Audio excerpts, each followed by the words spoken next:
We're going to get rolling here. Just like to welcome everyone on behalf of the Waterloo chapter. Tonight, Grant's doing his third session with us, and it's been going really great. Just a couple notes here tonight. I'm going to have Richard and Steve come up and talk about the fall freeze up for any of you that don't know about it. And then the only other little housekeeping item is when you can't attend in person, we're doing these things online. And I listened last month, online, and it was fantastic. I think it's really going to gain some traction, especially for our members that are spread out outside this geographical region up in Owen Sound and all members all across Landscape Ontario. So we're really looking forward to this. So when you ask a question, this very interactive event, please use the microphone, okay? Because it makes it work really well at home. Without it, you just get a dead spot in the recording and it doesn't work. So I'm just going to ask everyone to come in tight and make sure you use the microphone, take 2 seconds. I'll run it back to you, no problem. With that, I'll invite you guys up to talk about fall freeze up. I'll use this mic because I saw you spit on that one. Anyway, fall freeze up is coming up this month, the 17th of November. That's a Friday, so 2.5 weeks away. It's going to be at Binghamton Embassy Hall. Tickets are $100 at this point. We had an early bird pricing of $90, but that ended Sunday, I think. So we're at $100 a ticket. That includes dinner, dancing with the DJ, prizes. There's prizes, and you get to watch Steve dance, which is always entertaining. Yeah, worth the price of admission. Go online, horttrades.com/event, and scroll down to November 17th and sign up. Thank you. Other announcements?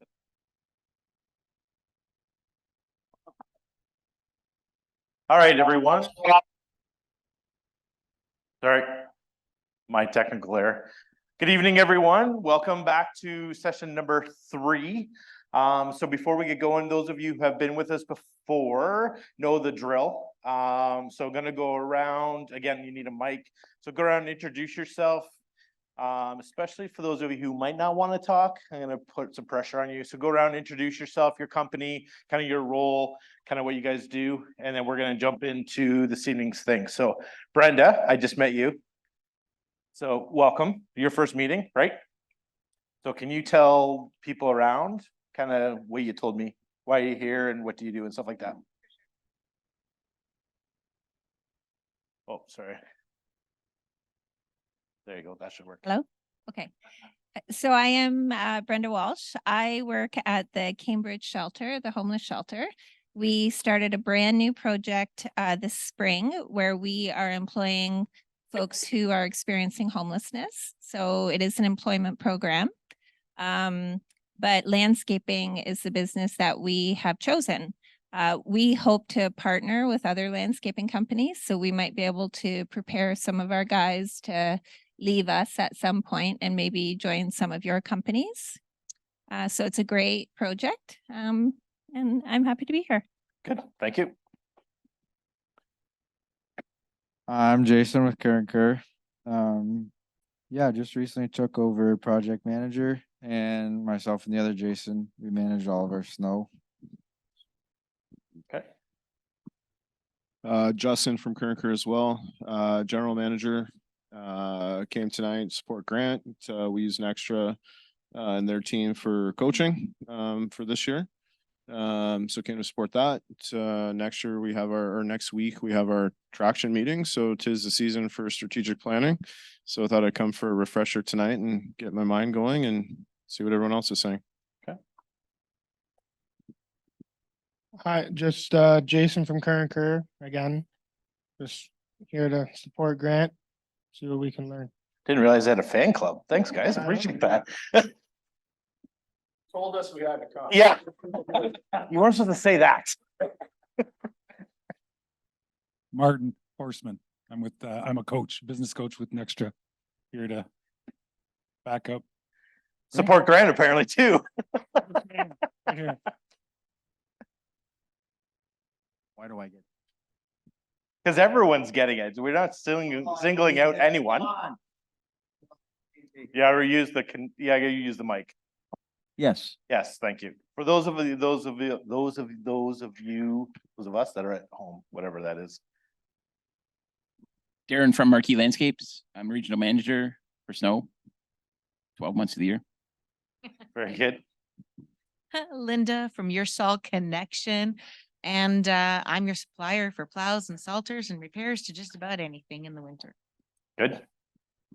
Missy from TNT, Your Salt Connection, whatever we are, depending on the day of the week, apparently. Yeah. And I help out just about everywhere that they need me at work. And we're here to learn from everyone else and engage in what everybody does. Okay.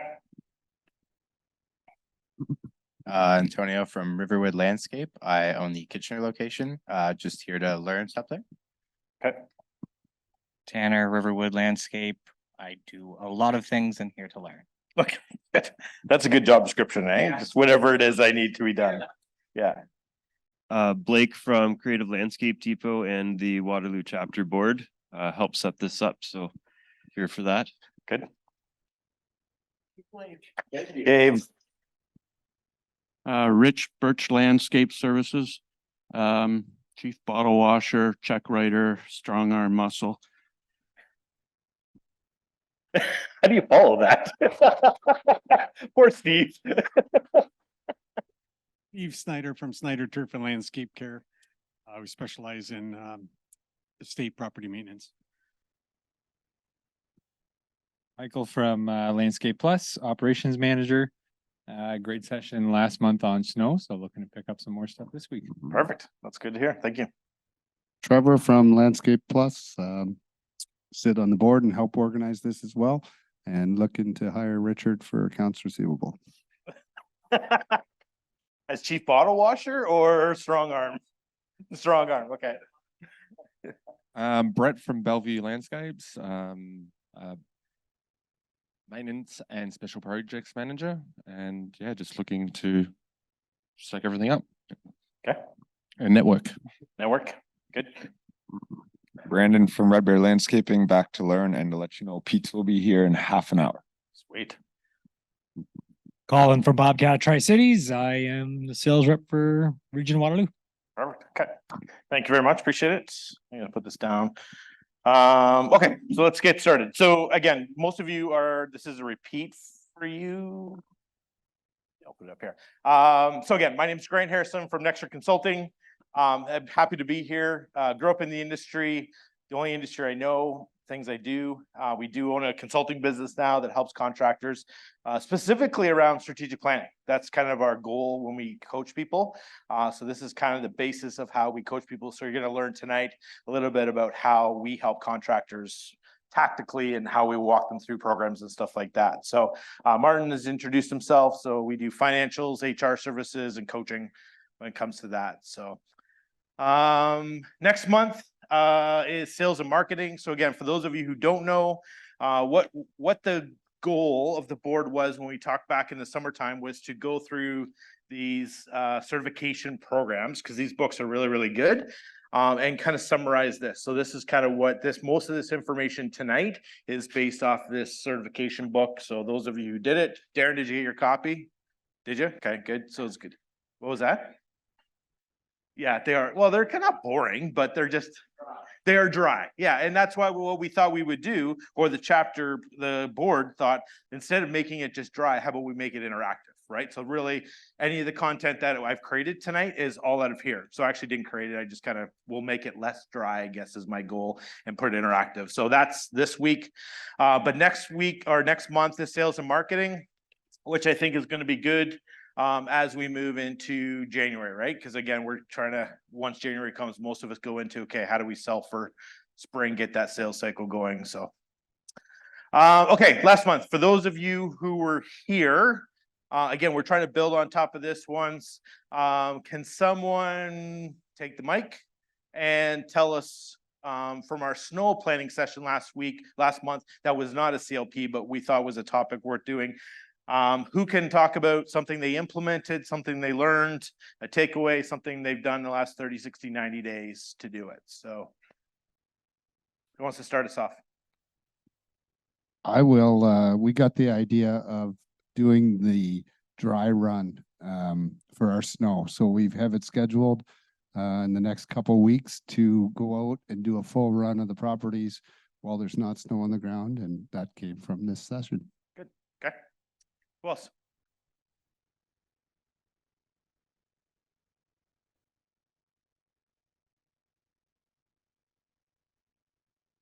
Yeah.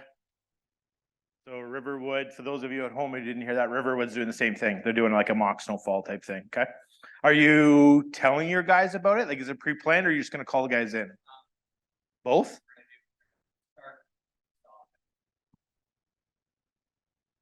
We're going to start soft and then give them a shock. Yes. Okay. All right. So I live London area. So 15 minutes west of us got 6 inches of snow this morning. So if any of you saw Strathroy or anywhere across there, the 402 was disaster. No salt trucks out, no nothing. So it's coming. So, and then I drove to a little bit of snow squall coming here. So yeah, who else? If I have to say, please silence your phones. Who else? Come on, someone else got to help us out here. Kerr, what'd you guys take away last month? You gotta use the mic.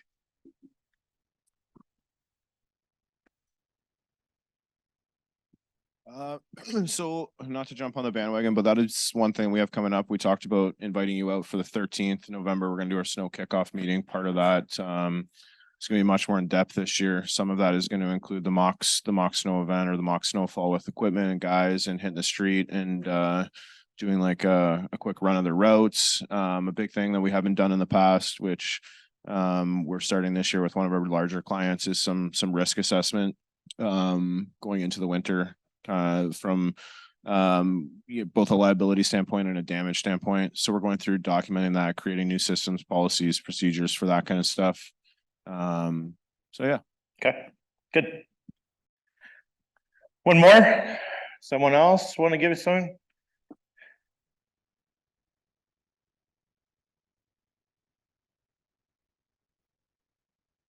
Going to implement the supplemental employment insurance program Is it on? for employees this year. So the sub program? Sub program. Yeah, okay, good. Yeah, I got a lot of, there was a bunch of people that asked me about the sub program last week or last month as well. So that was good. So, okay. Good. So what that does is just kind of allows me as well. It's a little bit of feedback for me as a speaker to kind of know what pain points, even as we coach, what people are taking away from stuff. So tonight we're going to talk about strategic planning. And for most of us, when it comes to strategic planning, that seems like an overwhelming task. It seems like I should probably do it. I hear people that do it, but I don't know how to do it. So what we're going to cover tonight is the agenda is the 5 W's of strategic planning. So this is the stuff I've kind of made up, and then what we've seen how to be successful. And then in the book, it talks about how to do a corporate plan, how to do a sales and marketing plan, how to do financial plan, how to do operational plan, how to do an HR plan, technology, and a succession plan. So that's kind of what the book content is, but I want to give you some practical ways in the 5 W's of how to do this well. And as a contractor base, how to do this really, really well. So 5 W's, who should be a part of strategic planning? So before I jump into this, who has done a strategic plan, like sat down once a year, maybe not once a year, but has something that's set up for that? So Mike.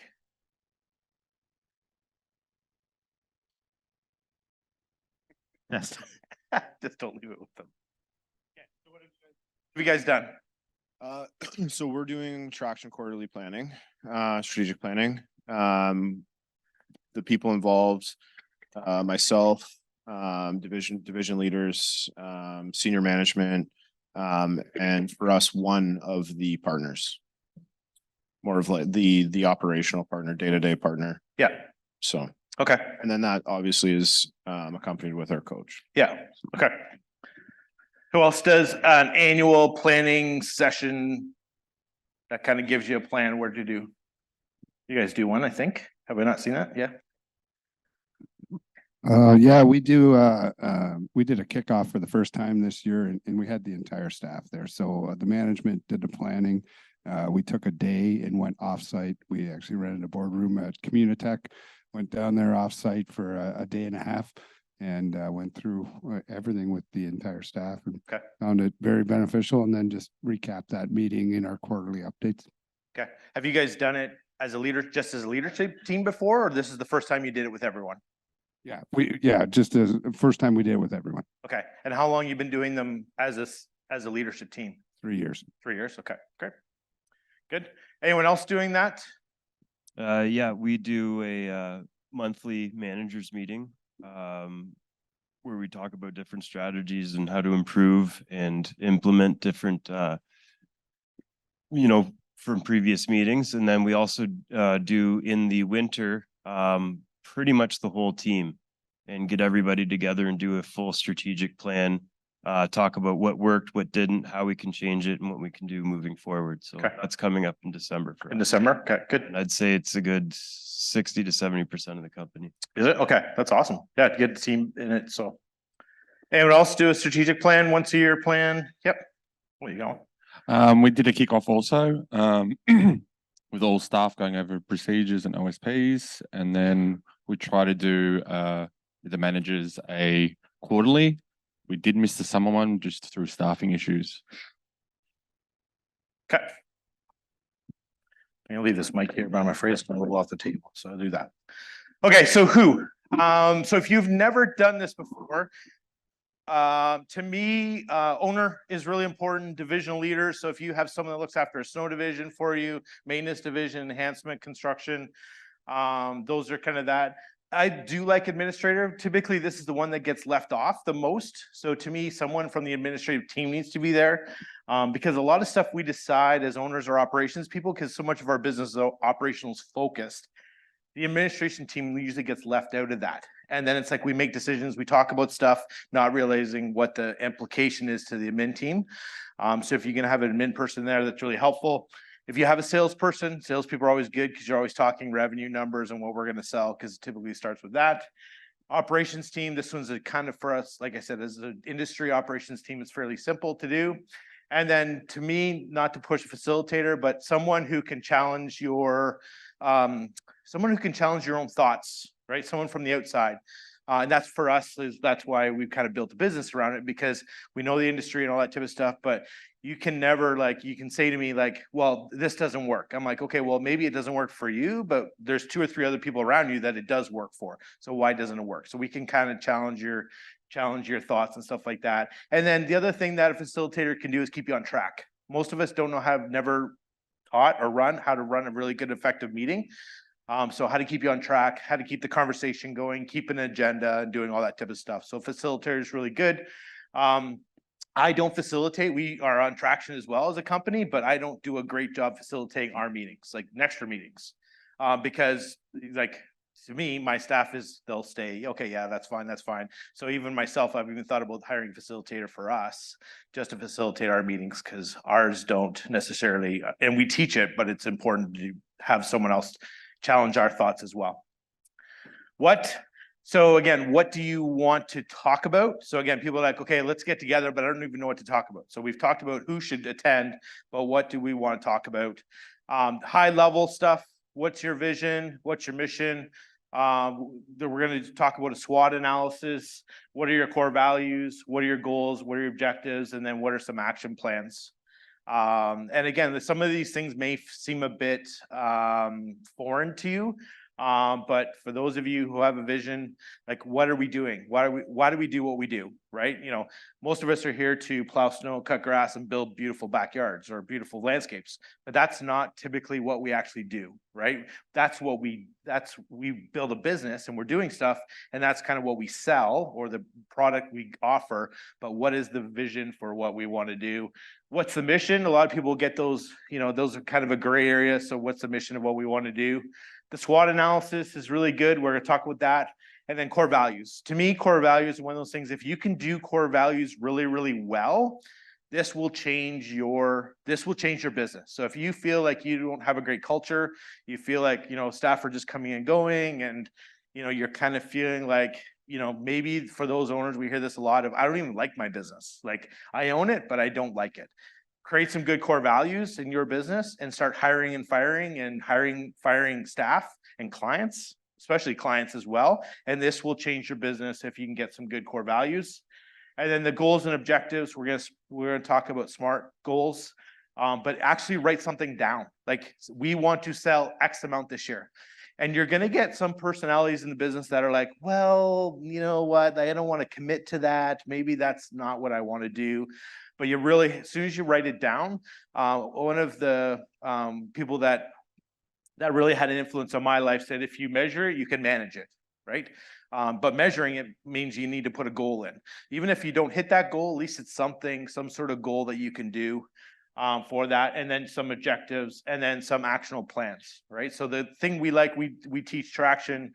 The one thing I love about traction, and it's just the concept behind it, is that you meet every quarter and then you meet every week to follow it up. So it's not just a one strategic plan, create it, stick it on a bookshelf, and then talk about it in July, how are we doing? But it's actually creating a system where you're actually following up, you're checking in with people and doing all that type of stuff. So, so that's what it is of what you should look at if you're going to plan a day.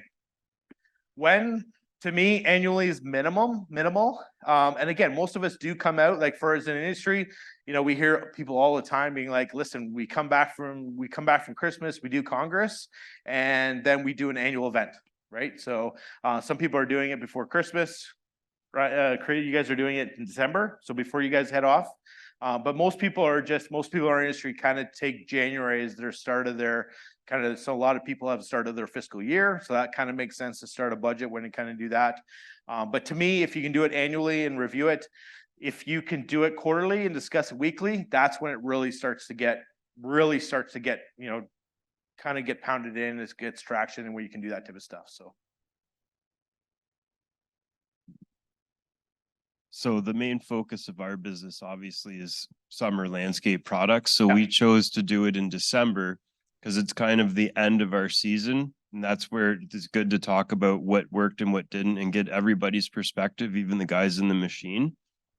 And then we can take the winter to digest, think of a new plan, and then implement. So that's why that works for us. Yeah. The nice thing, and it's perfect for you guys because you guys have a start and beginning end to it. If you're running a 12-month season, which most of us are, I do like, if you do it quarterly, so we're sitting down with a lot of our clients right now and say, okay, as we close out the summer season, our green season, let's actually do analysis of the green season right now and not wait till January, February to start talking about green season. And then in April, while winter is still fresh, let's actually talk about the winter. Right? Because again, it's like all those things you're like, when you're sitting back in like August or September, you're like, okay, how did last winter go? You're like, well, it didn't seem that bad. It didn't seem like it was that terrible. But when you are in the spring, you realize you still remember all the pain and all the screw ups and all the things that happened. So try to do it. If you can do it in chunks, which is good for you guys, that's even perfect, right? As a supplier. But yeah, try to do that and then discuss it weekly. Again, we like the traction book just because it actually will take that and be like, here's your quarterly goals. And then here's how's everyone doing on those quarterly goals on a weekly basis.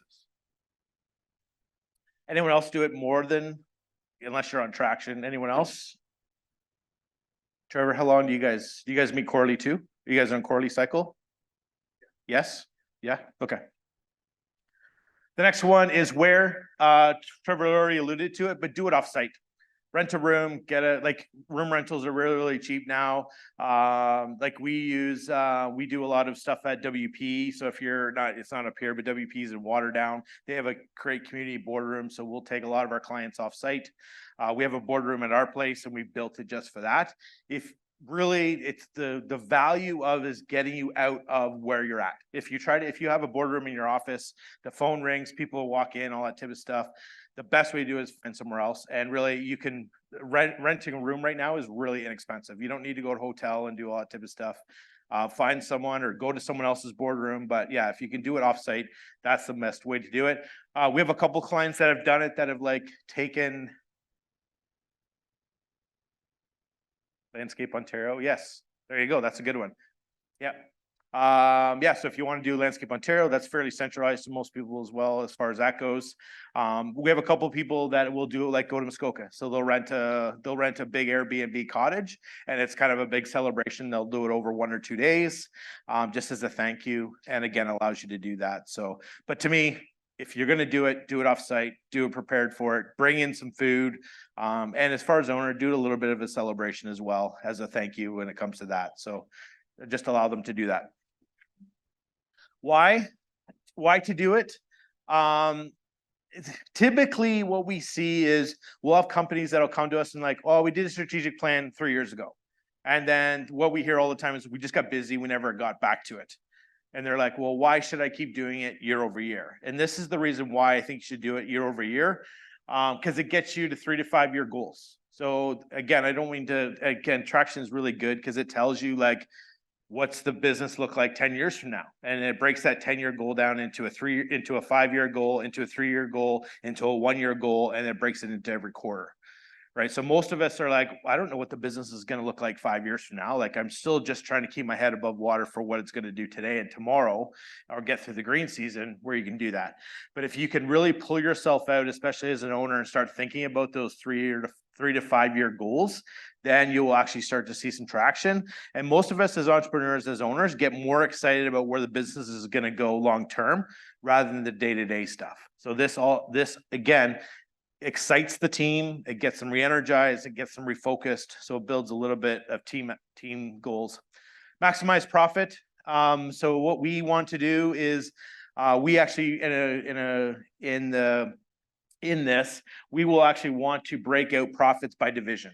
Right. So some people will sit there and say, okay, well, I have a P&L, all my business works together and I have a profit and loss by the bottom, which is good. That's good that you have that. But what we really want to help contractors is like, how much profit, either gross or net profit, should you be making in your snow world? How much should you make on lawn care? How much should you make on maintenance? How much you make on enhancements? How should you make on landscape construction? So there's a huge range there. If you just cut grass and that's all you do, if you break even just on cutting grass, you've had a really good year, right? But if you do maintenance and enhancements in snow, then you're going to do much better on that type of thing. Most of our contractors, you know, if they do irrigation, if they do lawn care, those are really high profit margin type of work. Obviously, it's not 12 months of the year, but they make really good money on that. Snow is typically 20% for most of our contractors for that. And then maintenance, if you have a maintenance contract and you don't sell enhancements with it, you're probably not making any money on the maintenance. So you got to sell enhancements on maintenance projects. So just again, understanding like what type of clients are we doing? Why are we doing it? If we're doing as an industry, we're doing way too much work for clients that we don't make any money on and we don't know it.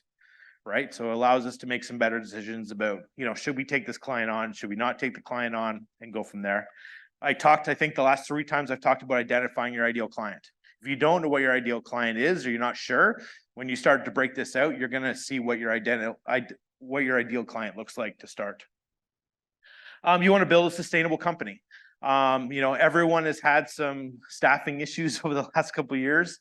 You know, there's a huge shortage of it. That's not going away anytime soon. But to me right now, I think if you can build a sustainable company that people want to be part of that, if you have good core values, you have a vision and a mission statement that's there, you are not going to have as many issues with retaining staff. The other thing that to me, this one, and we're going to talk about this at the very end, but a sustainable company brings A players to you, right? If you're just like, we just cut grass, you come in, neck down, this is all we do, and just kind of keep back coming tomorrow, you're not going to have many good A players. You're not going to have that. You're not going to be able to build that leadership team that most of us all desire. So building that sustainable company means you need profit. You need to like buy new equipment and turn equipment and doing all those things, create a sustainable company, but you have to have a plan to do that. If you don't have a plan to do it, then it's not going to happen. So define the direction of the business.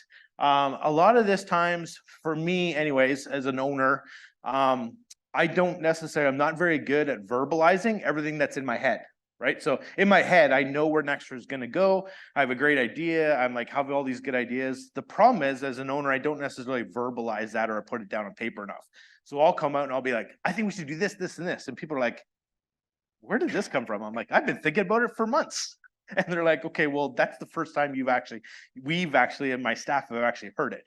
So getting that direction down on paper and then getting the feedback on that direction as well is really, really important to do, to be able to do that. And then again, that leads to getting the goals, building a sustainable company.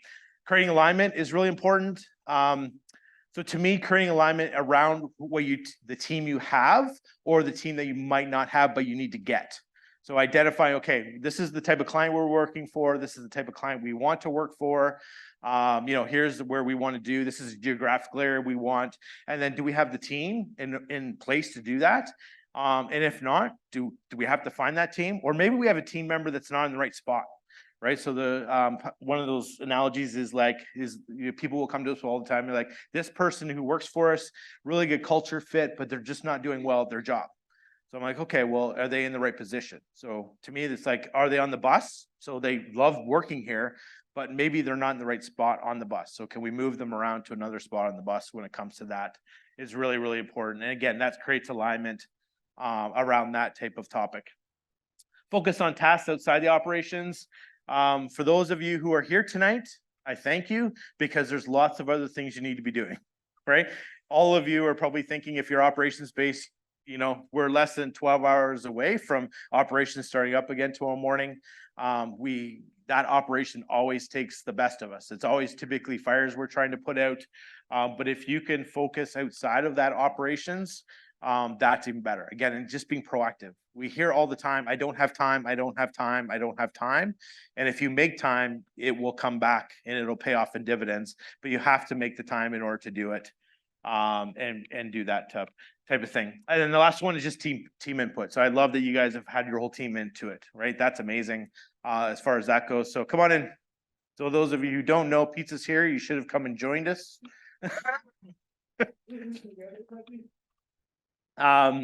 So getting some great team input on that. Again, just same type of thing. Talk to your staff about what our 3-year goals are. How do we build a sustainable company? Telling them the goals, defining the direction of it, creating some alignment with your team is really, really important, which is going to create a good culture. So the resources we're going to talk about, and this is a perfect break before we kind of jump into the content. We'll grab pizza, but we'll jump into the content. So this is something that we run. So this is a Traction, which you're going to see. Actually, I'm going to go up here.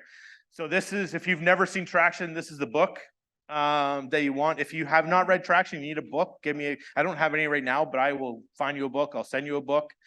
But there's all kinds of different books out there. There's 4 disciplines of execution. There's Good to Great. There's strategic planning. So you don't have to use necessarily Traction as a platform, but use something that you can follow that can help you with that type of process. And all 4 of those books will give you some sort of platform that you can follow. They may have different titles of what they call them, but ideally it's just a template that you can implement when it comes to that. So, oh, sorry, Steve, did you want that still? Yeah. So why I like Traction is that it talks about like the core values. So what is it? You don't have to have 6, maybe you have 2, maybe you have 3, whatever it is. I don't really care. But what is it? What is the core value that you have? What is our core focus? So again, different terminology. So don't be thrown by the terminology, but what's the purpose of what we do? To me, I like what is the niche? I like niche better. So what is the, and again, you can call niche by ideal client. We service warehouses over X amount of square feet. I don't really care what your niche is. We serve residential clients over X amount of square feet. I really don't care what you want to call it, but if you identify that and you find that ideal client, you're going to be more profitable. What's the 10-year target? So again, not a lot of space here for a 10-year target, but the 10-year target may be, as an owner, be like, listen, I'm not here on a day-to-day basis, right? The business runs without me, or we have to have a transition plan, or in 10 years, we need to have ESOP. Whatever it is, it doesn't have to be like 10 years and it's really, really detailed, but typically this comes from the owner of what the owner wants out of the business. So the owner can share this. A lot of times the owners are very, when you do this with a leadership team, a lot of the owners are a bit hesitant to share this because they're afraid that the team may leave, or maybe they're not part of the 10-year goal or something like that. But again, as a facilitator, we can help you work through that. Again, your target market's there. what are three uniques that make you unique within the industry? Okay, all of us that are sitting in the room, we all plow, I know most of your businesses, you all provide great service, you provide a great product, you're personable, again, you all do a great job. But that means that you need to be more unique in how you do it. And to me, I like uniques as far as like not in the task that we do, but more in around a customer service, customer communication, customer experience, or employee experience that makes us unique. Okay, so unique is not, well, we have the largest equipment, right? I don't think that makes us unique anymore. Or we run enclosed trailers, or like some of those things were unique 10, 15, 20 years ago, but that's not unique anymore. So what makes you unique today? Why would people want to buy from you versus the 10 other contractors that are in our area? Is really, really important. The process. So pick one process that makes that. So a process for me is pick one thing that if you do this process over and over again, the client is going to have a great experience with you. Your employees are going to have a great experience with you, and you're going to be profitable. So the best example I have, we have an irrigation company that we do this program with, and they have a process of that what they call is they touch every head. Okay, so in the irrigation industry, the what has been measured is by how many, with each tech, irrigation tech, how many sites they can do every day. That's what they've always been told to measure. The problem with that is when you rush techs through sites, they don't actually they skip over stuff, right? Because we've been rewarding them with, can you get through 20 people residential sites today? So what we learned with our client is they're like, when our techs do 20 site visits a day, we have a lot of callbacks. And it's just like, this head isn't working and the tech was here. They missed this, or this rotor doesn't work, or this drip line doesn't work. And then they have to go back. Typically, they can't charge the client for the second visit because they should have caught that at the first visit. So what our client did is they said, okay, what we want our techs to do is we're only going to put 15 calls in their calendar every day. But we want that tech to actually walk up to every head when they're turning a zone on and actually touch it, like physically walk up and say, touching it. And what that does is it actually forces the technician to see if it's actually turning, if it's actually spraying, and it slows them down.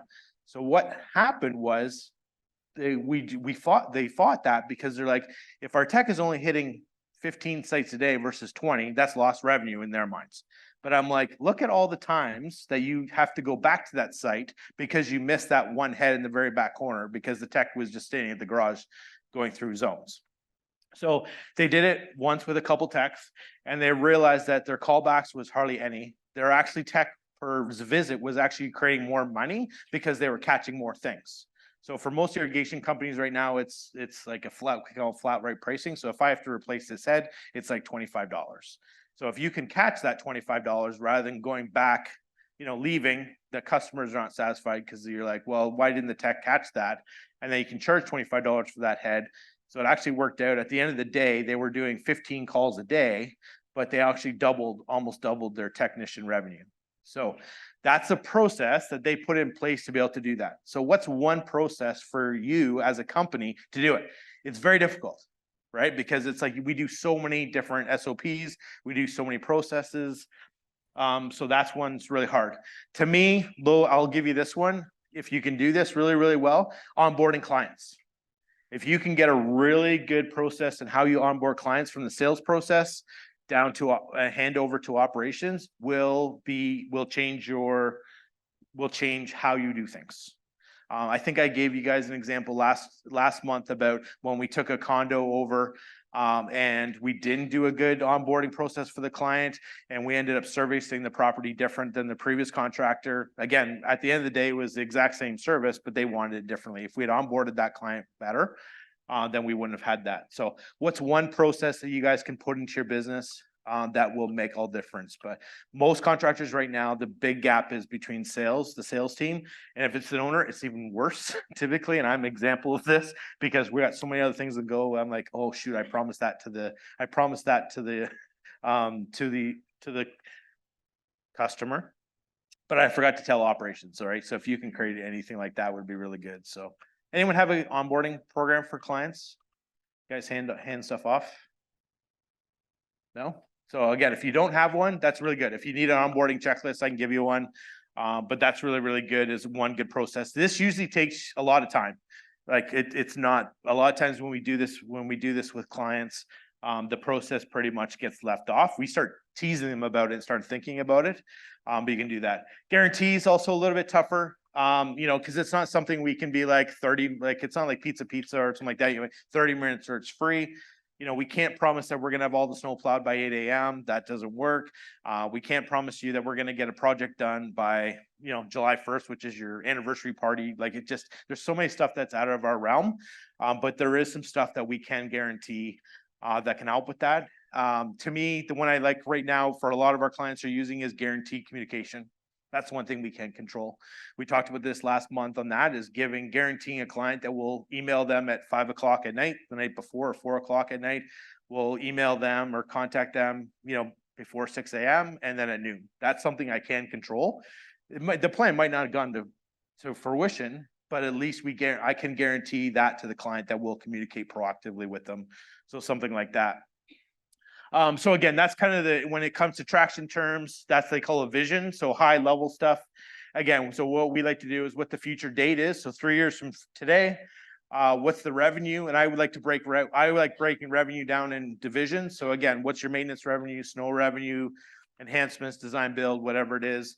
What's the profit for each of those divisions? What are some measurables? And then what does it look like? So, you could sit there and say for a lot of our contractors, we'll be like, we want to double our maintenance revenue. Okay, so if you have 4 maintenance crews and you want to get to 8 maintenance crews, does our current yard or office or shop allow us to do 8 crews? Well, no. Okay, so what that looks like is we need to find a new yard or a new shop within 3 years.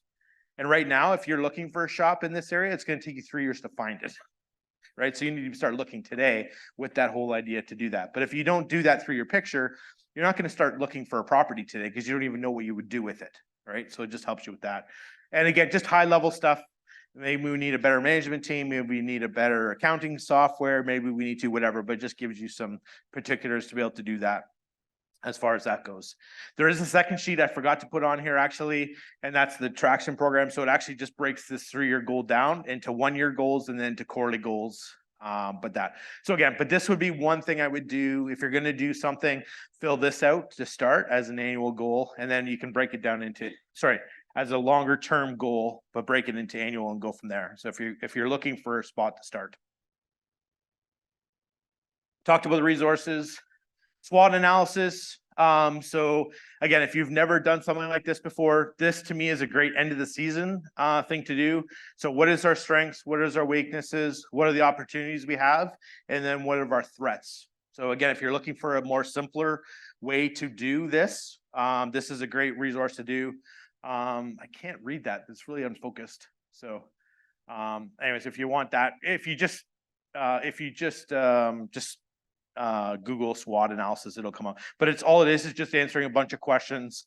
And again, this is great to do with your team, individuals or as a group can really help you with that. So that's a really good one to do. And the last one is SMART goals. So if you set a goal for whatever reason, we want to do this or want to do that, it's really easy to throw a goal out, but you need to be smart. So it needs to be specific. Goals are detailed, clear and clear. They need to be measurable. So how are we going to track them? They need to be some sort of attainable.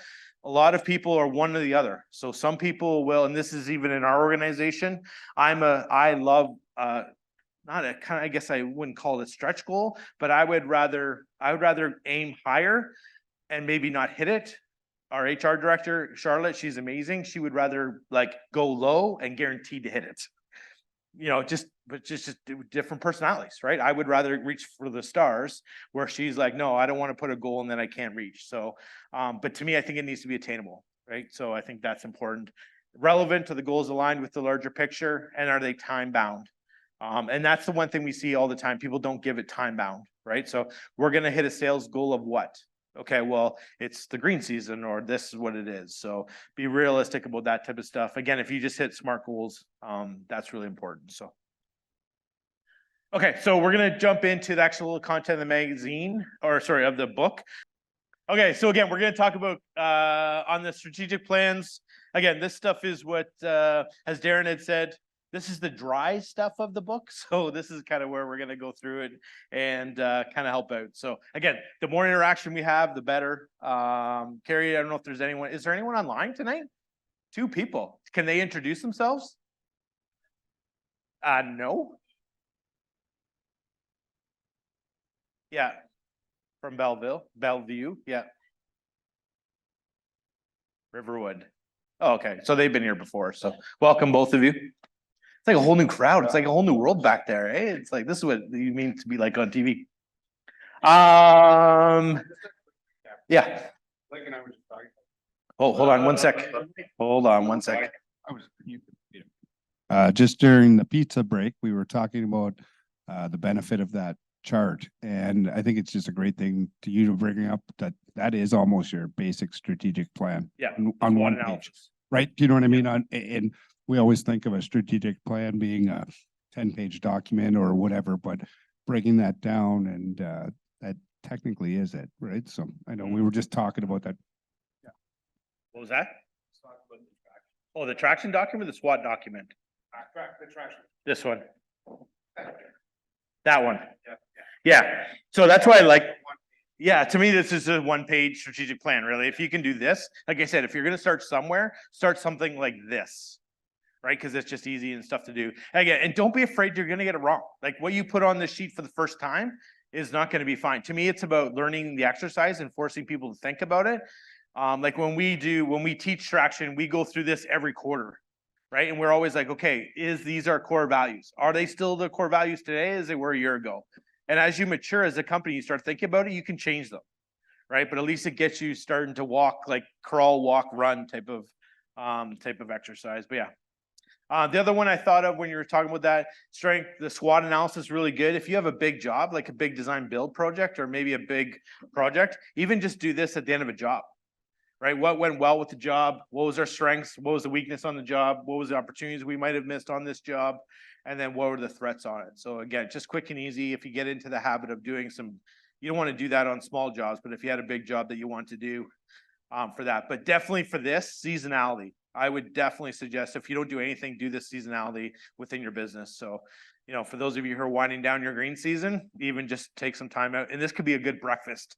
Take the team out for breakfast and just say to them, listen, we're going to talk about the green season. I just need you to answer these questions, have them come prepared with that. And then in order to do that, you can just take quick notes, but you'll learn a lot about that type of thing. So that's the easy one. We all love breakfast or a free meal. Okay, so we're going to talk about a corporate plan. We're going to talk about sales and marketing. Next month is sales and marketing. So we're going to do a deeper dive on sales and marketing, but we can talk about that high level. Financials, hopefully I won't lose you on financials, but financials is going to be really important. Operations, HR, and technology is what we're going to go through right now. So corporate strategy, again, you can kind of see now that the content is here. Again, that's why I started with the 5 W's, because now you can actually sit there and say, you can actually think about this stuff and have a piece of paper or a template to do it. So what do you want to think about? What's your vision? What's your mission? What's your core values? And again, what's your owner's intent? So if you're an owner right now, most of us are not thinking about this, but the owner's intent, we really, really want you to know how long you're going to be in the business. You're going to exit the business somehow, right? So like, there's only a couple ways to do it. Either you die and it usually dies with you. You either sell it to someone, whether that's a staff member, or you sell it to a competitor, or you wind the thing down. Like, you are going to exit the business at some point. So how do you want to exit the business? Because again, so much of that happens. And we're at a generation right now where majority of owners are at that time when they're like, how do I exit the business, right? Because we're just at that age. It's good to see some younger guys like yourselves coming in. But for our generation, which it seems to be this table, well, you guys are 4 or 5 of us, yeah. Can I stay on this side of the table here? Some of us with more gray hair and less hair are trying to think about what's our owner's intent. I can't stay in this thing forever. Right. So maybe it's made me a good living, but what's the value in it? And again, there's lots of value in maintenance business or maintenance and snow companies right now. So don't underestimate that. But that's really what we're looking for. Corporate strategy, as the book talks about it. Again, we've talked a little bit about that. So next one, sales and marketing. we're obviously coming out of COVID right now. Every day I'm getting asked, where's the market going to be? Where's the market going to be? What's going to happen? Am I going to, where's the snow business going? So I'll answer that right now. My opinion is on this one, right now, maintenance and snow sales are really, really strong. Like we're seeing snow sales like crazy. Most of our guys have oversold work right now for maintenance and snow. Sorry, snow is really selling really strongly right now because there's still a lot of guys getting out.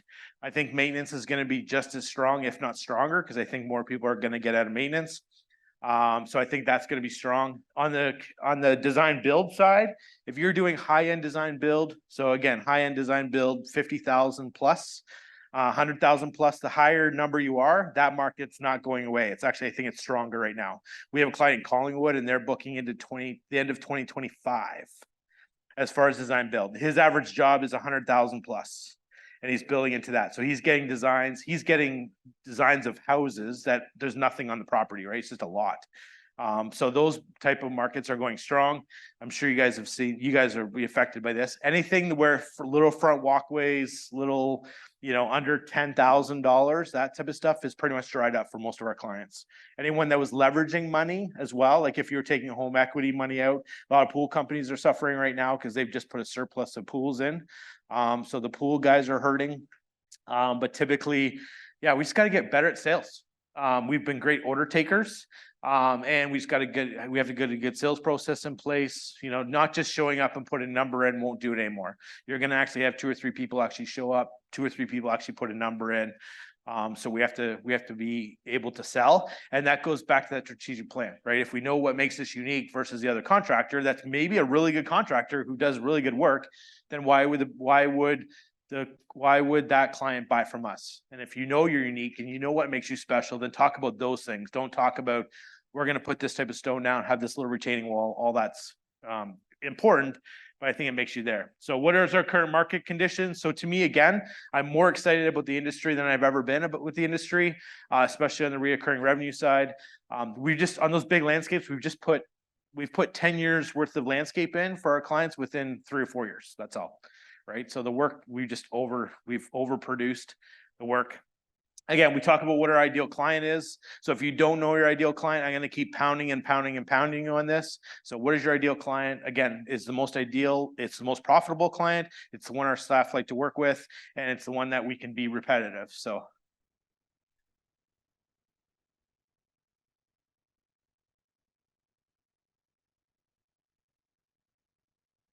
So we'll get you to explain that. So for those of you at home. Yes, Annalise and Colin. Landscape Ontario is working with the Daisy Group, which is a PR company.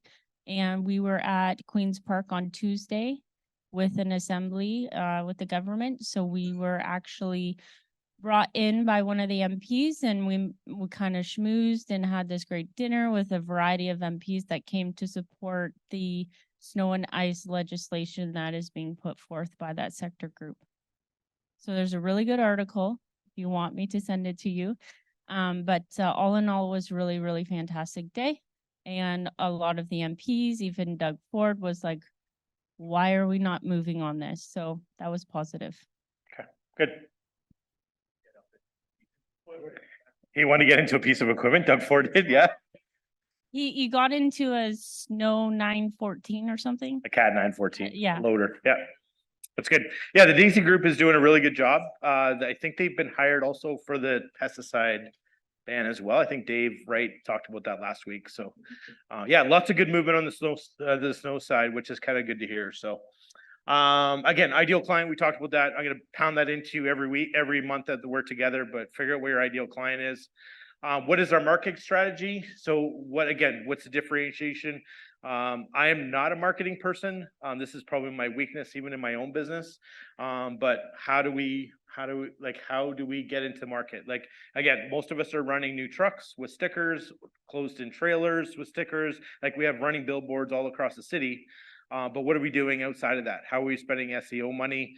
I am amazed at how much money some people are spending on SEO, right? And I'm like we have a client that spends $10,000 a month on SEO. And I'm like, how do you know that's going anywhere? And they're like, we don't know. We get leads from it. I'm like, I think you actually need to identify that. I think the marketing companies are doing a good job in selling us and buying their services, but are we actually evaluating what we're spending? So, sure. Do you have kind of a standard of what percentage companies are spending on marketing as a percentage of revenue? Percent of revenue, I would say we typically budget 2 to 3% of, and that would be like outside services. So if you're going to spend on SEO, website development, all that type of stuff, 2 to 3% is kind of what we average. A lot of times, if you haven't spent that money over the years, like that would be year over year. And we have a lot of contractors like, I haven't spent any money in 4 years. Well, then you really need to go back over those 4 years and go like, okay, I got to do an upgrade. A lot of websites now, we've had a couple clients do like a whole website upgrade, do a rebranding. So that's running $60,000 right now to do a good website upgrade, new branding and doing all that type of stuff. So if you're looking at that, that's kind of roughly what about 3 of the major companies that specialize in landscape world are charging for that. But if you haven't done any of that in the last 4 or 5 years, then it's not that big of a deal, but you just kind of accumulated not spending that money. So but yeah, I would say 2 to 3%. That's a good question for that. So, yeah. What's our guarantee? Again, you can talk about that one. Again, hard to do on the service side of it, but there's lots of other stuff we can guarantee that. And then a budget. So we'll talk about financials, but who does a budget? So that's a great budget question, right? Because you already asked, what should I be budgeting for that type of stuff? So, so the budget's really, really important. Who's doing a budget? You guys have done a budget, Trevor. Jonathan, you guys have a budget at the back. Creative, you guys have a budget? Do you guys do you see? Yeah. Kind of where your sales goals and all that type of stuff. Yeah. So again, budgets, don't be scared of budget. If you've never done a budget before, honestly, the best tool to do a budget is go to LMN.com. Their LMN budget, it's amazing. It's free. We typically run our people through it the first time in LMN budget. And then the second year we get them to build it. And then the third year we actually we don't allow them to do an LMN budget. We'll just put them into a QuickBooks budget because then we want to break it down even more. But if you've never done a budget before, the LMN budget's the best way to start out. And it gives you good percents and it's really, really great tool for that. So yeah. Sales and marketing, any other comments, questions on this one? Who actually thinks about sales and marketing? Like actually sit there, like Creative does a great job. You guys have great branding and it's all over and stuff like that. So, but I think your owner, he is very creative. What's his name? I can't. Oh, it's right here. Yeah, Jordan. And Jordan, our yeah. marketing girl is Claudia, and she's Okay. really, really good. Yeah. Yeah, she oversaw the whole rebrand, and yeah, she. Okay. Yeah. When did you guys have a rebrand? Last 24 months, I think. Oh, definitely, yeah. It's this year. Was it? Okay, just this year. Calendar year, yeah. Yeah. Yeah, and it's when it's really done well, it's really, really good, right? So, but again, most of us don't understand that. So again, shop it around. We have if you're looking for a new marketing company, we have I can give you a couple of referrals. But again, I think it's about relationship that you would buy that type of stuff. So, but yeah, it's just really important to do. So, but again, we're going to talk a lot about that next week with a little bit of deep dive. So I'm actually looking forward to learning more about it from the book because this is probably my weakest thing I have. Hey, Grant. Yep. Go back to the marketing for a minute. Yeah. Just so everyone's aware, I learned about this the other day. The Canadian Digital Adoption Program, it's a grant, 15 grand that you can get in a grant to help you maximize your online marketing strategy. Online marketing strategy, yeah. So it's pretty much free money. It's like your COVID. It's almost like your COVID loan, right? Yeah. So it's really good. So yeah, it's awesome. Canadian Digital. What was it again? Yeah. And a lot of the marketing firms are actually doing that right now. So they'll actually spend that money for you. I have a call with Intrigue who does a lot of landscape stuff. We're going to do a podcast on in the new year about it because really it's a great program for marketing firms because they can pretty much guarantee you. It's kind of like that home energy credit. You come get an audit and they'll give you, $500 off every window. This is the same type of program the government's saying is like, hey, if we can help you get more sales through this, they're putting money towards that. But it's a great program. Thank you much for that. Forgot about that. Finance. So again, budgets, KPIs, cash flow reporting. We talked about budgets, KPIs. So KPI, if you don't know what that acronym means, is key performance indicator. So this is a number that you want to be measuring within the company that's going to predict future numbers. Okay, so like a budget, a P&L or whatever you want, there's all kinds of things you want to call it, profit and loss statement or income statement, is a record of history. Okay, so it's this, when you send it to your accountant or you send it to your bookkeeper or wherever it is, or you put it in, all it is recording history. And really, you really can't do anything with the history. It's a good indication of looking back and saying, this is what we did. To me, KPIs are really even more important because it's a future prediction of what the P&L or income statement will actually be. Okay, which to me is even more important, because if you don't review your P&L every month, or you review it every 2 months, then you've already lost 2 months of, of the ability to change something that with on that KPI. So who measures some KPIs in their business? Okay, so those of you who can ask some more questions now, because everyone seems to be quiet. KPIs that we're measuring now, biggest one for me is daily revenue. We know our critical number per month that we need to hit to be within our profit range or profit zone. So by tracking daily revenue, I know where we are usually by end of week before having to wait for bookkeeper to give us financials at the end of the month. We're tracking billable hours versus unbillable hours. So what our billable time looks like on site versus like shop time, downtime, that kind of stuff. So those are probably our biggest KPIs. We have some new stuff that we're going to try and introduce next week with Scott that we want to work into this upcoming fiscal. But so far, those are our main contributors. Yep. The unbillable time is awesome. If you're not tracking unbillable time as an industry, that's the key one. So who else got some KPIs? Anyone else? You guys have KPIs? You guys surely got a KPI. What are you guys tracking? We track everything, but I guess as an example, deliveries. We have an entire chart that shows number of occurrences, breaks it down into what they were for. Was it a return? Was it a pickup? Was it a delivery? Did we make money? Did we spend money? How long did it take? Was there an incident? Did it take two? Like it's really, really in depth, and it's really reshaped how we're looking at our delivery schedule. So when you started to measure that information, what did it show you? What did it bring to light?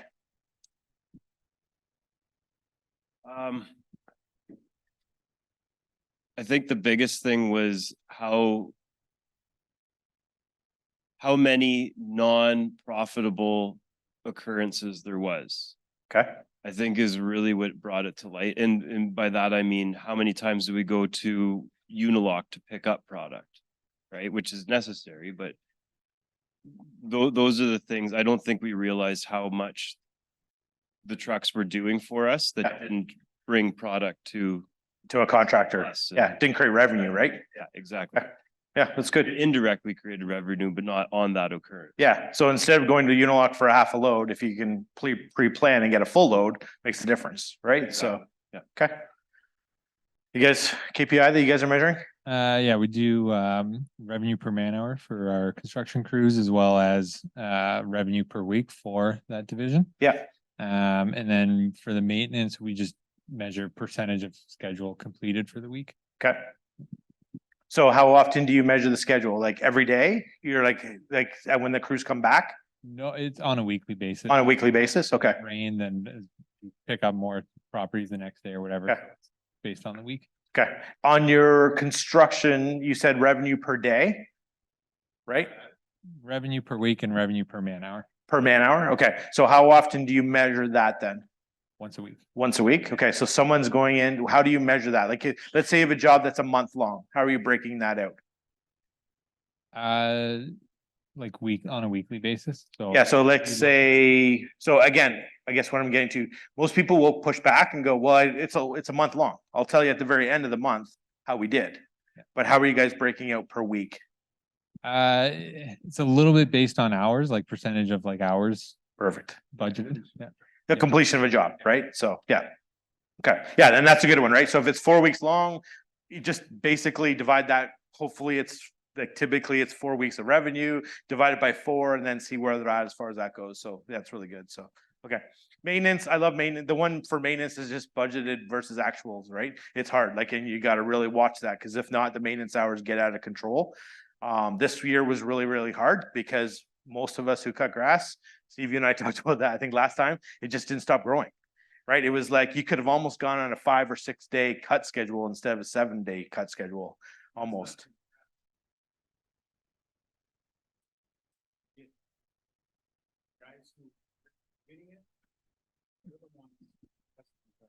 Yeah.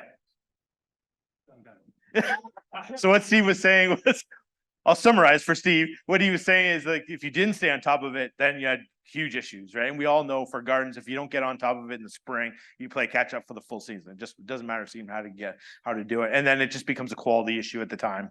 And again, most of us budget for not cutting every week, right? Like we want those, you know, those 4 to 6 misses that you can skip, whether you get caught up in the gardens or do shearing or wherever it is, but we didn't have that this year. So again, most of their clients this year would be like, we blew our budget as far as maintenance goes. And I'm like, yep, that's fine. You know, hopefully next year it doesn't rain as much and we can recur that back on next year's budget. So over manual contracts. So other KPIs that everyone is else measuring? Do you guys have a KPI? Like what's success for you guys?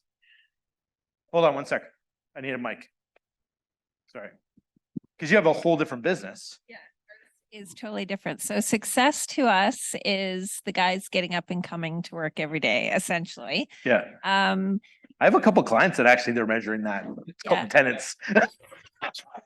Wow, our business is really close to yours. So our success is very focused on our employees, not so much on the product. Having said that, we're also striving to offer a very high quality product.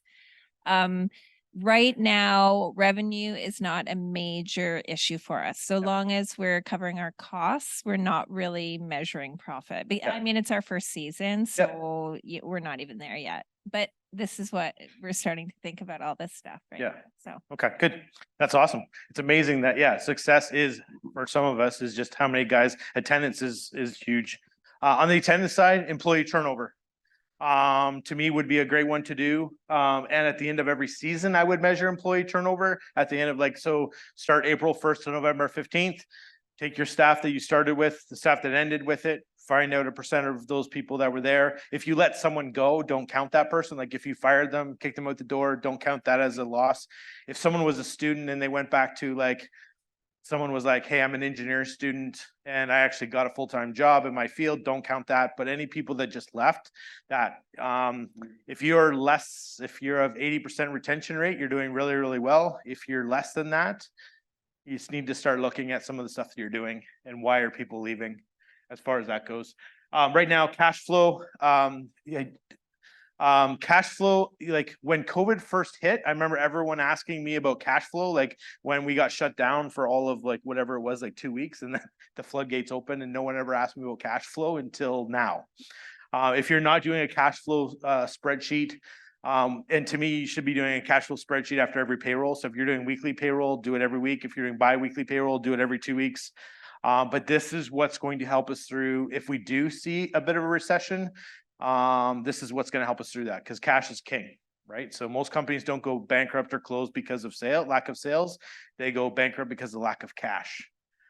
So cash flow is very important. And for us owners, cash is king. And what keeps us up at night is, do we have enough cash to make payroll, right? Payroll seems to come out way too quick, right? It's just like, man, didn't we just do payroll yesterday?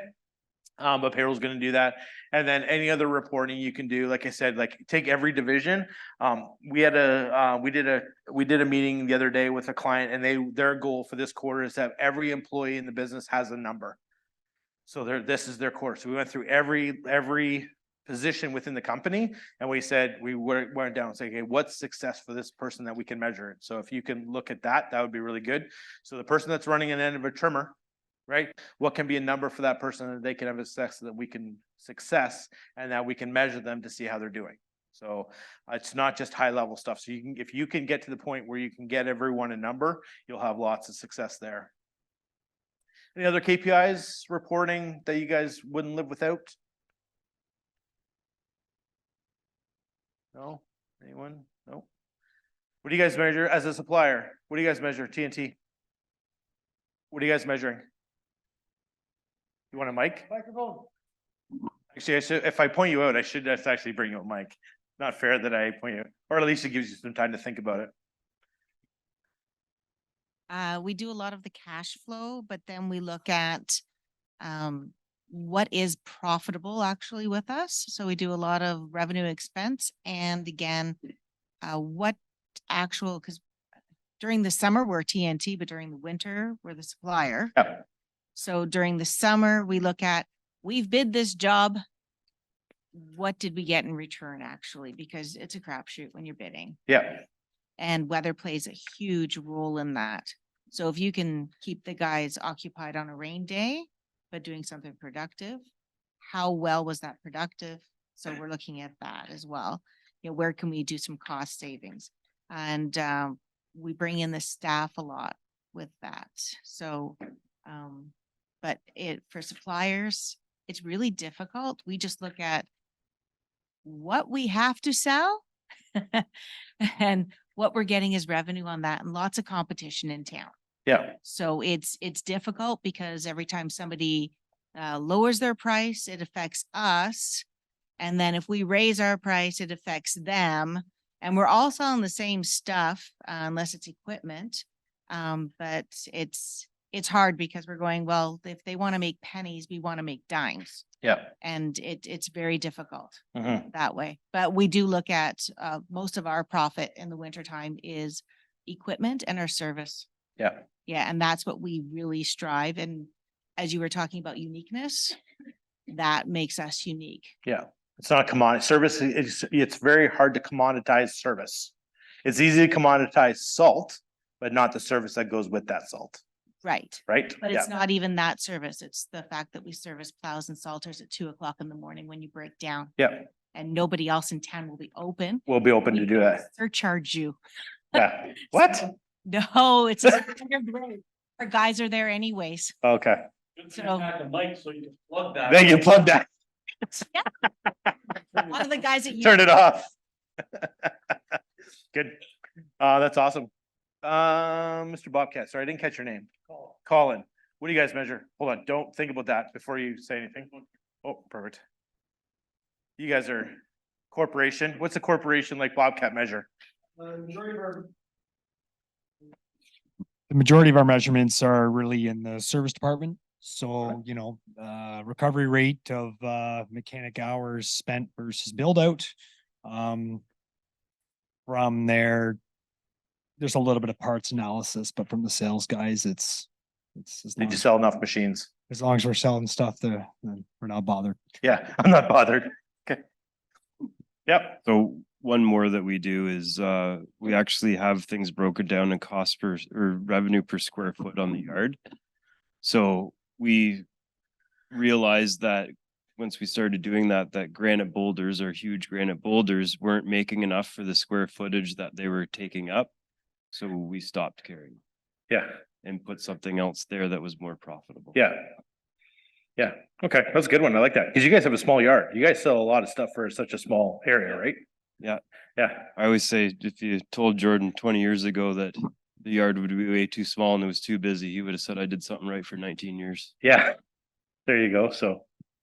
I think one that we all miss as contractors is just customer happiness and client satisfaction and sending out a survey and doing all those things and setting it, whether it's 90% or above, but some we are still working on. Okay. The one I really like that we've had some success with is a Net Promoter Score. So if you just type in Net Promoter Score, it's a standardized measurement tool that you can do that gives you a good feedback. And one of the best questions is, would you refer, if you can only ask one question, to me, I would ask, would you refer us to a friend or a neighbor? And if they say yes, then you're like, perfect. If they say no, then that's when you need to kind of get on that. So, yeah, so it is, clients are the best resource for you to figure it out, right? So, and we've all screwed up a client relationship, right? That's not, but can we learn from it? So that's important. So that's good. Yeah, the Net Promoter Score is really good.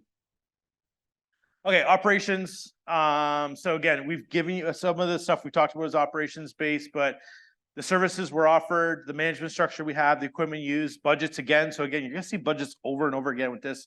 And again, it's just really, really important that you know your numbers. Again, equipment wise, again, if you know your ideal client, you're gonna know your ideal piece of equipment. If you service everyone, a little bit of everyone, and you do residential driveways, you do this, you're never gonna pick a piece of equipment that can do that. But if you just sit there and say, we do residential driveways, we need this type of tractor with an inverted blower that does this, and this. And you're gonna have way more success with that piece of equipment. So come out with that type of stuff. I'm not brand loyal. Like I don't care if it's Ford, GM, Dodge, I don't really care. But what I do care about is that once you pick a brand, stick with the brand. Because to me, it's really important that you get the service, right? If you're buying, if you bought one truck, and I see this all the time. I found a truck. We had a client buy a piece of equipment in Ottawa. And I was like, why would you from Toronto, from Waterloo area? I'm like, why would you go out there? And they're like, well, it was a really good deal. I'm like, okay, but then the next person that you go service that piece of equipment, they didn't get the sale. And you guys would never do this, obviously, but as Bobcat, but you obviously want to service the people that you buy the equipment for, that are buying the equipment, right? So, so again, buying it locally, even though you're going to pay a little bit more for it, to me, it's not the deal. Like to me, I'd rather you be loyal to a brand or to a service, to your local, to the service, because that's really important, more than the buy, right? So don't go for the dollar. To me, the dollar is not that important. To me, again, most guys will come in when they're buying a piece of equipment, just an FYI, most guys will sit there and say, what's the lowest monthly payment? Don't think about the payment.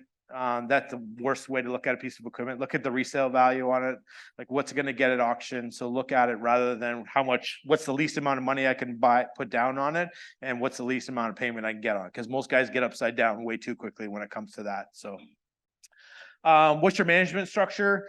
So again, there's tons of management structures. Like a lot of people are asking right now for winter. So green industry is pretty basic. Like if you have a management structure, green is pretty much okay. Maintenance, you have a maintenance division. They're running 5 or 6 crews. And that's kind of good for maintenance. Right now, winter, we have tons of people asking us about winter structure all the time. So I think Riverwood, we had a conversation with you guys about a couple weeks ago about Colin, about how you guys were going to run winter. Right? Like how winter structure is going to change. Like, do we put someone in charge of all the sidewalk crews? Do we put someone inside of all the plows and salters? Do we do more of a geographical person who looks after this area? They look after everything in that area. So there's all kinds of different ways to structure your operations. And again, it doesn't mean that it's the same year after year. A lot of times we've done operational structure and it's changed every season just based on the type of work we have, where we're doing, the type of people we have. So don't always get stuck in the same structure year after year. And then again, services offered are really, really important to do that. If you can identify services offered, the rest of this becomes way easier.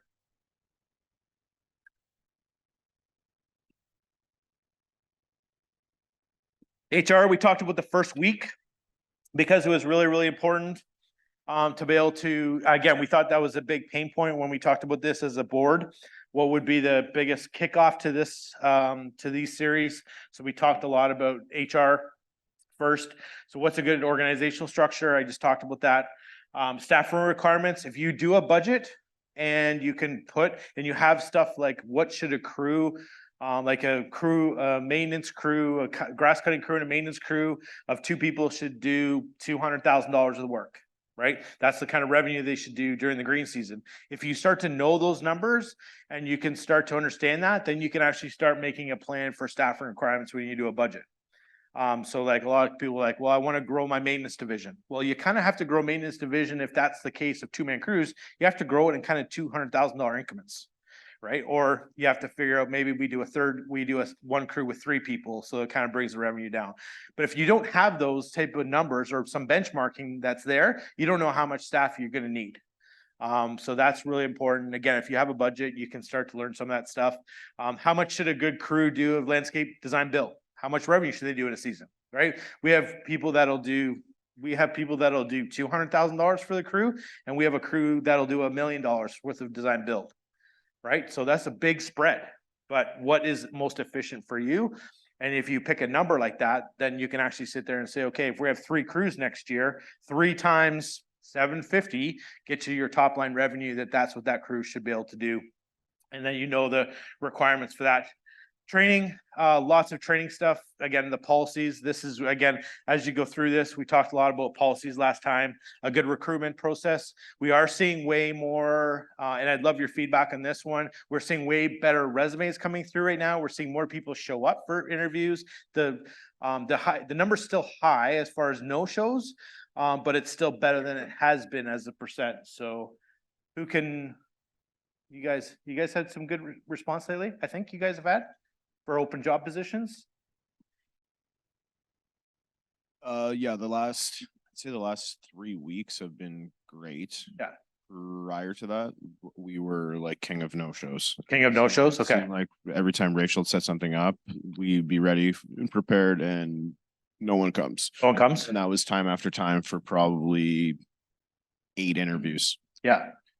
Yeah, so Okay. unfortunate, but yeah, the quality of the candidates coming in are a lot better than they used to be. Yeah. I say we're getting back to like pre-COVID. Pre-COVID. Yeah. For the most part, but yeah, still tough. Yeah. Still a higher percent than it should be for no shows, right? So, okay, good. Who else has been hiring? Winter?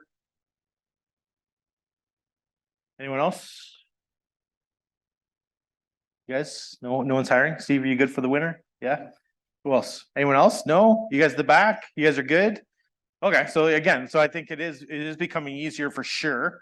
So which is a bit of a fresh air. It's a breath of fresh air for when it comes to that.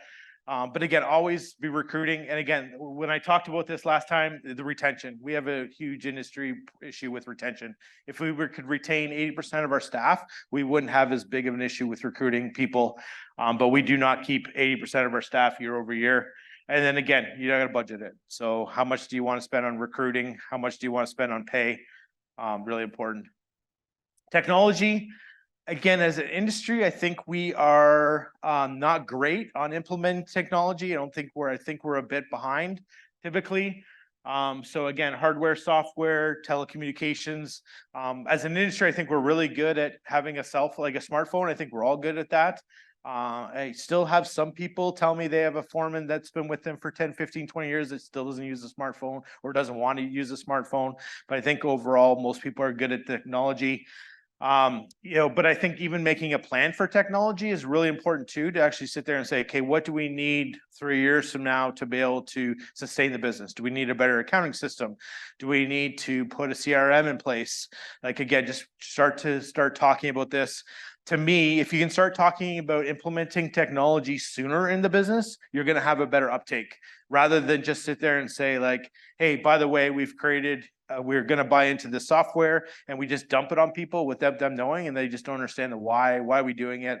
I like my paper timesheets. It's great. I have a problem with paper. Why are you asking me to do that? But again, if you can sit there and say, hey, next spring, we're going to implement a management software, or we're going to implement, whatever it is that you're going to implement. If you can start preparing your staff for that now, so when they do get there, it's not such a big surprise, is really, really important. Market research for technology. I get an email a week right now, because we're a consulting firm, that people are trying to convince us to recommend their software. So I didn't even know there was a bunch of software out there that didn't even exist. But there's lots of software. It's tech. And I think tech coming to reoccurring revenue businesses like ourselves has created lots of opportunity. But there's tons of software out there right now. Again, software is great. I love software. I think everyone should be paperless. I don't think you should have any paper in your office. But again, you have to pick the right technology for what you do. And again, knowing your ideal client helps on that type of thing. And then what's the ROI for implementing technology? This was a big one. How long should it take?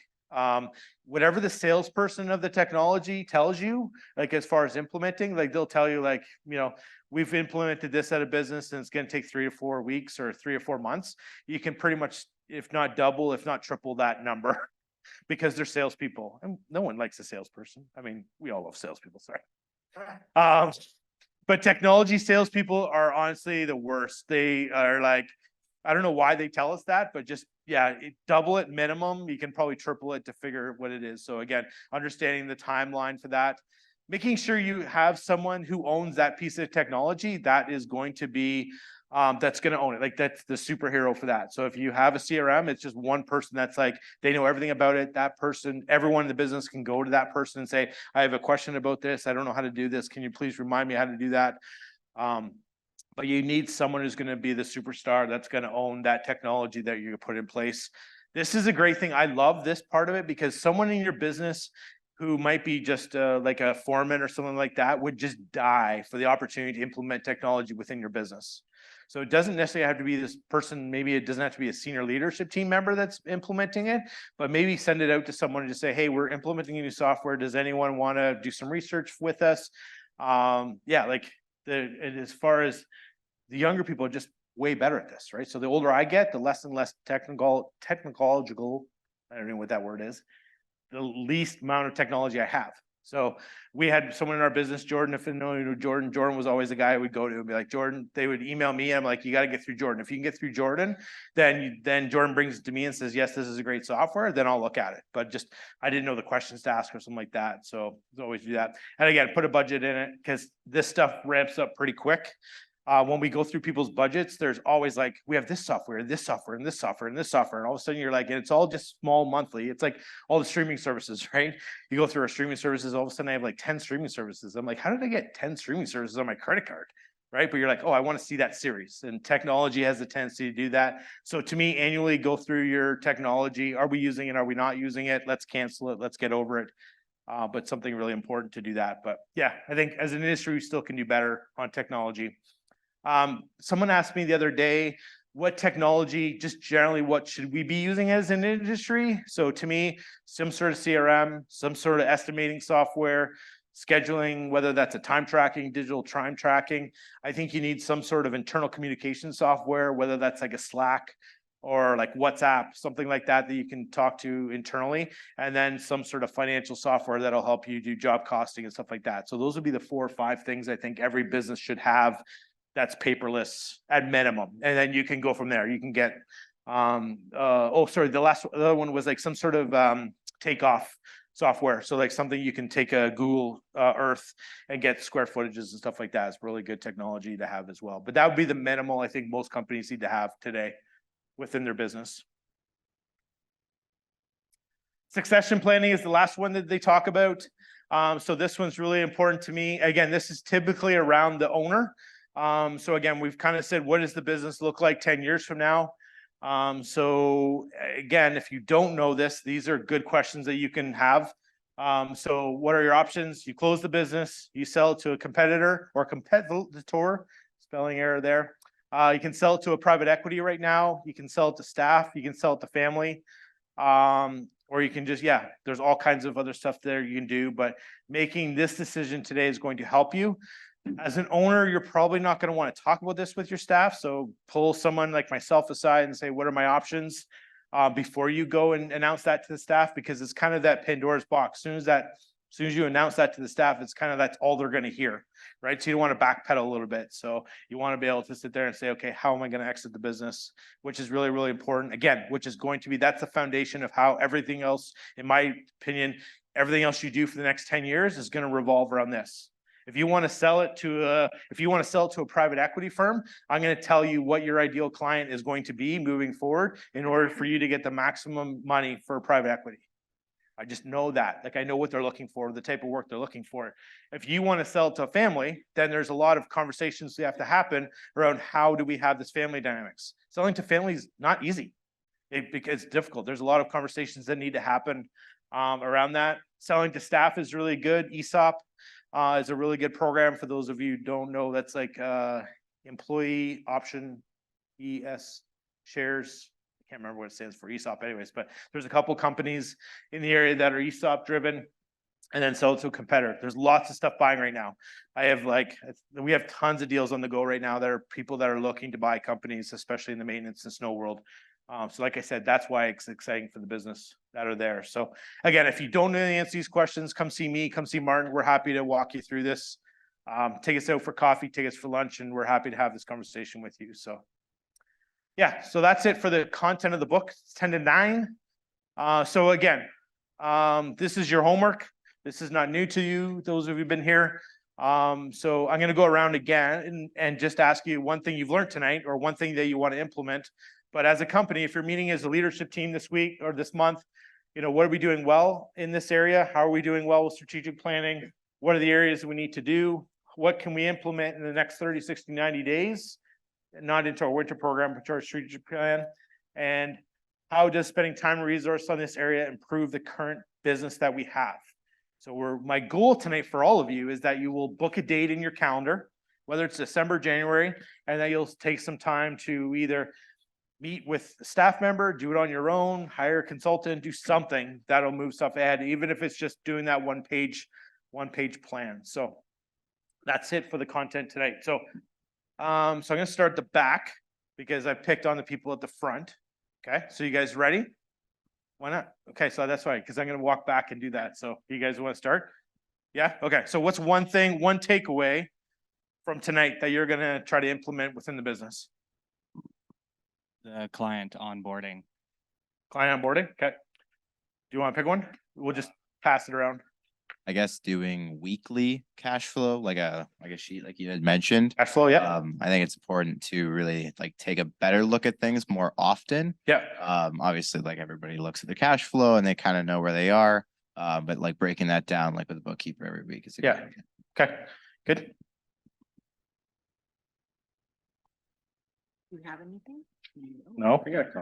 I got a couple. Well, you Rob, you have a couple, you said. Yeah. Just starting a strategic plan Yeah. because we have not started one yet. I have most of the components.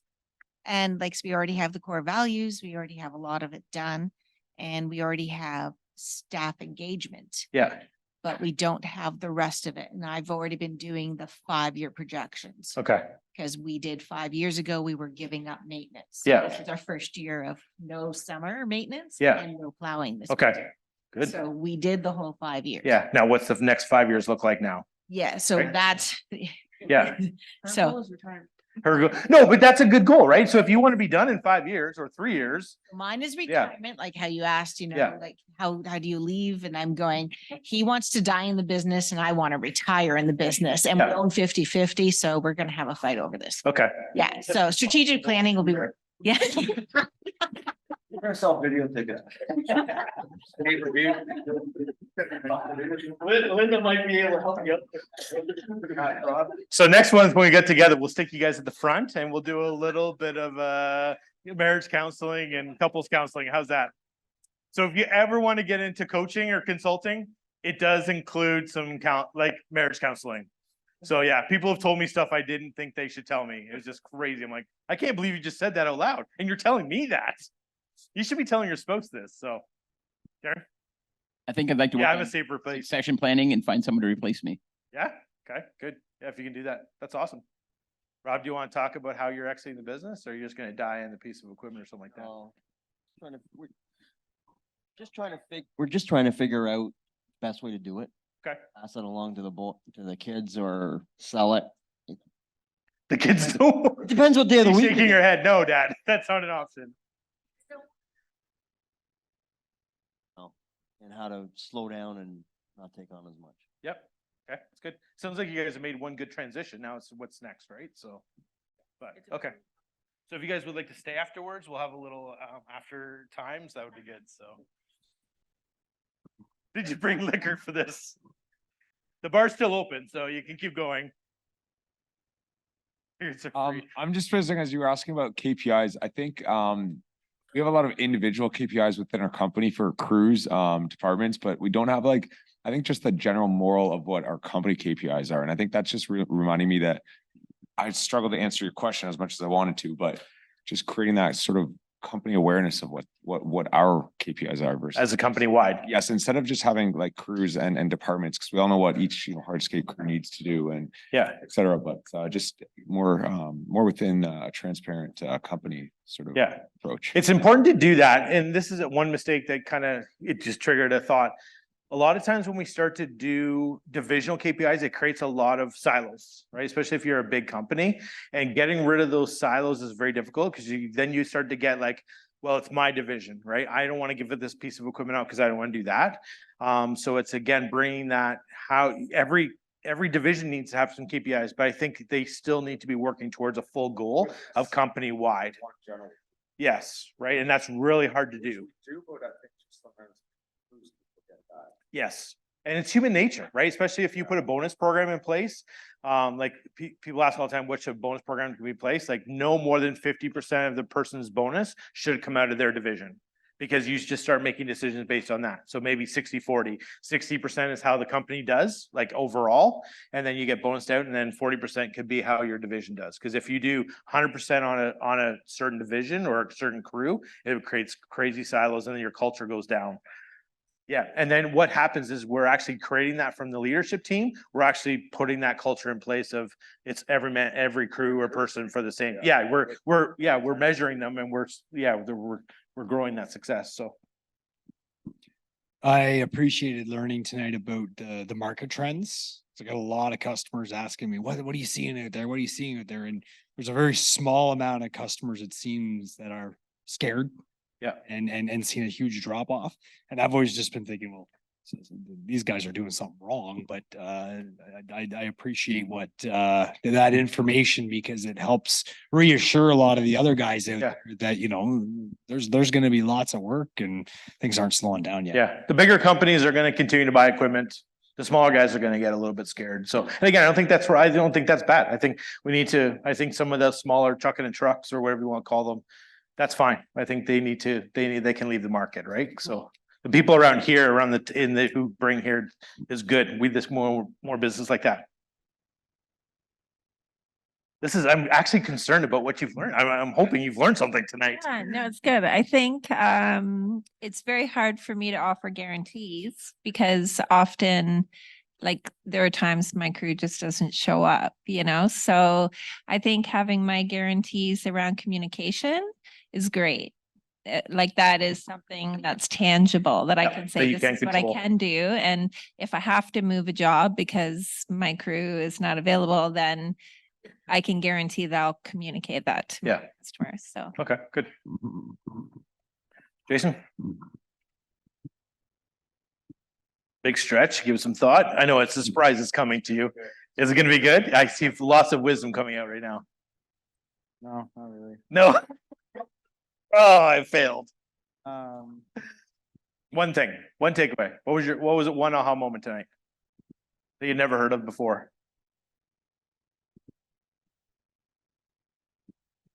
maybe like KPIs going into this winter for, honestly, maybe overall planning. Overall planning? Yeah, like Jay and I have been spending a lot of time on it lately. Yeah. But I think there's still gonna be some things that we probably could have done a little bit better. Okay. And like, we're not gonna figure that out, but the guys will tell us. Yep. And I think that's gonna be a big help this year. Okay. Good. Justin? A couple things. Gonna take one from Trevor's book with the involvement of the entire team for strategic planning. I think generally speaking, we do a good job with our strategic planning as a management team. But we do fail to kind of align it or kick it down to the rest of the team so that they fully know and understand kind of the direction things are going. We think they know the direction, but we obviously don't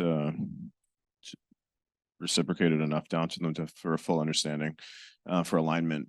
And then secondly, the client onboarding. We could definitely do a lot better with that. Thanks to AI technology, I just created a checklist on my phone through ChatGPT. Yeah. So going to gonna kind of fill that out a little bit more in depth tomorrow, and then kick that down to maintenance manager. Yeah. And he can refine it, and we'll put it in place. Yeah. Good. Okay. For me, it'd be the same as what Jason said, just getting organized for the winter and whatnot. So What are you gonna measure? What's one thing you're gonna measure this winter? probably for me it'd be downtime, probably. Yep. Because that's something that I've always struggled with, kind of like. So okay. I just want to measure it a little bit better and remember it come next fall when we're doing all this over again. Mhm. So Okay, good. Front table? You guys got a mic over there? We're already working on these things already, but just strengthening our vetting of new employees and clients and onboarding that goes with it. Yeah. Okay.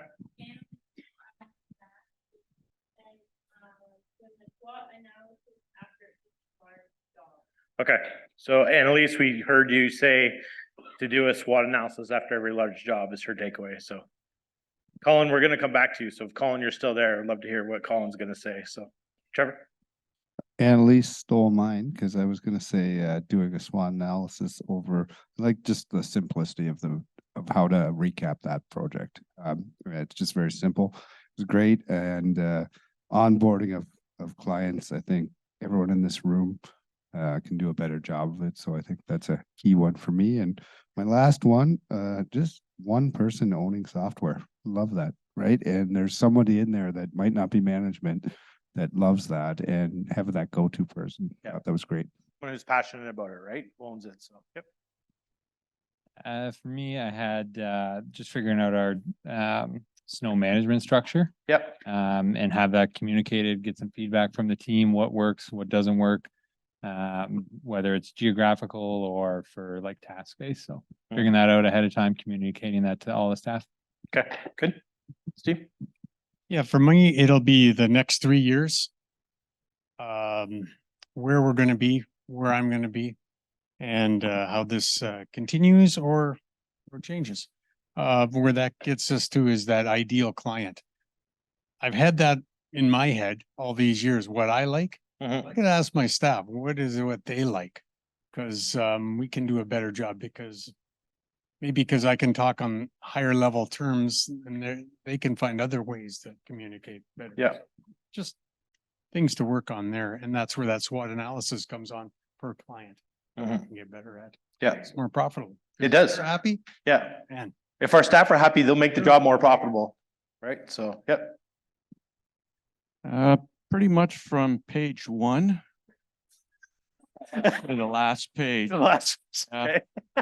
I had to narrow it down. It'd be somewhere in between. Okay. The SWOT analysis template is great. And like Trevor says, onboard client processes, like, yeah, those would be 2 if I had to narrow. If you had to pick one, okay, good. Okay. Did Colin give us one?